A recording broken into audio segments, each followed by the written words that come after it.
হ্যাঁ আচ্ছা প্লিজ ভাই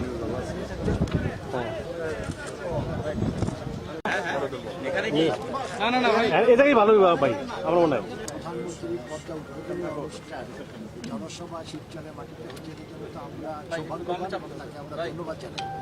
এবং এমন একটা সুন্দর জায়গা, একদিকে নদী, একদিকে রাস্তা, এত বড় একটা সুন্দর পাকা জায়গা আছে যেখানে মিটিং করতে হলে বৃষ্টির জন্য সমস্যা হবে না। এবং আমাদের বিভিন্ন মন্ত্রণালয়ের নেতৃবৃন্দ আসতেছেন, অফিসার আসতেছেন, সকল রকম সুযোগ সুবিধা ইনশাল্লাহ এখানে থাকবে। নিরাপত্তা তো অবশ্যই আছে এবং লঞ্চে অনেক মানুষ আসবে, বৃহত্তর বরিশাল বিভাগ থেকে আসবে, আমাদের মানুষ চক থেকে বিভিন্ন জায়গাতে লঞ্চে আসছে। আমরা এখানে 15টা লঞ্চে বৈঠক করছি, তাদের কিন্তু বেশি হাঁটতে হবে না। এই মিটিংয়ের থেকে 100 গজ পরেই কিন্তু তারা নামবে এবং তারা মিটিং শেষ হলে চলে যাবে। এবং এই মঞ্চেই আমরা কিন্তু 7 দিন সাংস্কৃতিক অনুষ্ঠান করব। এই অনুষ্ঠান তাছাড়া আরও কিছু চমক থাকবে। আমরা তো মনে করি যে পদ্মা ব্রিজ উদ্বোধন অনুষ্ঠান যারা দেখবে না তারা একটা মিস করবে। আদলটা কেমন হবে? এটা আমাদের পদ্মা সেতুর আলোকেই এখন সবই পদ্মা সেতুর আলোকেই ইনশাল্লাহ আমরা সব করবো। আকাঙ্ক্ষা সর্বোচ্চ প্রতিষ্ঠা উদ্বোধন হচ্ছে, সেটা হলো যে আমাদের পদ্মা ব্রিজ। মাননীয় প্রধানমন্ত্রী এই পদ্মা ব্রিজ করতে গিয়ে বাংলাদেশে এবং বাংলাদেশের বাইরে অনেক প্রতিকূলতা মোকাবিলা করেছেন এবং সকল প্রতিকূলতা থেকে অনেক অত্যন্ত সাহসিকতার সহিত মোকাবিলা করে আজকে পদ্মা ব্রিজ প্রতিষ্ঠিত হয়েছে। 25 তারিখে গোটা জাতির আকাঙ্ক্ষার স্থানটি উদ্বোধন হবে। উদ্বোধন করতে গেলে এখানে প্রায় 15-20 লক্ষ লোকের সমাবেশ হওয়ার একটা সম্ভাবনা আছে।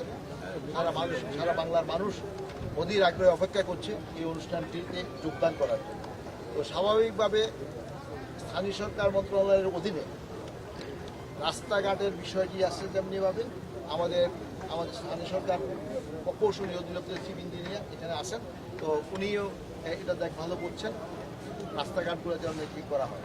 আর বিশেষ করে এত বিশাল সমাবেশে তাদের শৌচাগারের প্রয়োজন হবে, এই জন্য প্রায় 500 টয়লেট আমাদের পাবলিক হেলথ ইঞ্জিনিয়ারিং ডিপার্টমেন্টের চিফ ইঞ্জিনিয়ার সাইফুল সাহেব এখানে উপস্থিত আছেন, তিনি তদারকি করছেন এবং সেটা স্থাপন করা হচ্ছে। আর পানি সরবরাহ করতে হবে, তো পানির জন্য বোতলে যেমনি পানি দেবে তেমনিভাবে এখানে সাবমার্সিবল পাম্প স্থাপন করা হচ্ছে এবং প্রতিটি পাম্পের সাথে প্রায় 50 করে কানেক্টিভিটি তৈরি করা হবে, যাতে নাকি মানুষ নির্বিঘ্নে প্রয়োজনে একটা সুপ্রিয় পানি ট্যাপ থেকে নিয়ে তারা খেতে পারে। এই ব্যবস্থাগুলো করা হচ্ছে। আর সেটা আমি এটা মূলত দেখভাল করছেন আমাদের চিফ হুইপ নুর আলম সাহেব, এবং উনি প্রায় সময় চলে আসেন এখানে দেখার জন্য। আর আমি গোপালগঞ্জে একটা অনুষ্ঠানে যোগদান করার জন্য গিয়েছিলাম। মাননীয় প্রধানমন্ত্রী কোটালীপাড়াতে পাপাড়ের আজকে অনেকগুলো স্থাপনা উদ্বোধন করেছেন এবং রংপুরে উদ্বোধন করেছেন বাৎসরিক। তো সেগুলো শেষ করে আমি আপনার এখানে আসলাম যে আমাদের কাজগুলো কেমন চলছে, প্রস্তুতিটা কেমন চলছে সেটা দেখার জন্য।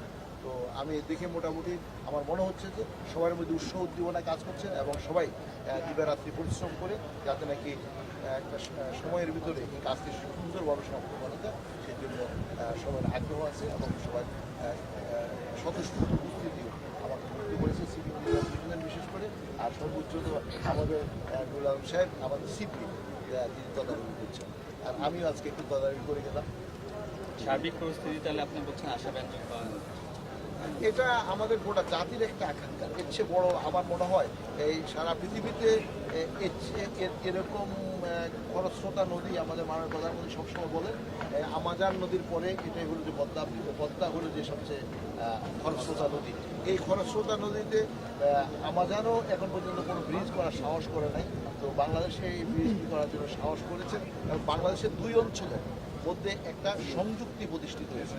এখানে একটি কথা আমি স্পষ্ট করতে চাই, দক্ষিণ অঞ্চলের সাথে যোগাযোগ ব্যবস্থা প্রতিষ্ঠিত হওয়ার কারণে যোগাযোগ ব্যবস্থার যেমনি দক্ষিণ অঞ্চলের সাথে সহজ হবে, অর্থনৈতিক অবস্থা দক্ষিণ অঞ্চলে যেমনিভাবে আপনার বেশ অনেক উদ্যোগ আমি যা লক্ষ্য করা যাবে, কিন্তু সারা বাংলাদেশের অর্থনীতিতে এটা ব্যাপক পদ্মা ব্রিজ শুধু দক্ষিণ অঞ্চলের অবদান রাখবে না, সারা বাংলাদেশের অর্থনীতির অবদান রাখবে এবং সারা বাংলাদেশ আমাদের যে জিডিপি গ্রোথ আমরা 1.23% যেটা নাকি প্রেডিকশন করা হয়েছে, তো সেই প্রেডিকশন অনুযায়ী সেটা হবে যে সারা বাংলাদেশ এবং উত্তর উত্তরে বৃদ্ধি পাবে। এখানকার প্রতিষ্ঠানকে ঘিরে আইনশৃঙ্খলা আইনশৃঙ্খলা বাহিনীর ব্যাপার নিয়ে আমাদের স্বরাষ্ট্রমন্ত্রী দেখাশোনা করছে, আমাদের স্ব মন্ত্রণালয় থেকে তাদের স্ব দায়িত্ব পালন করছে এবং একটা কোঅর্ডিনেশন এর মধ্যে আছে আমার মনে হয়। Thank you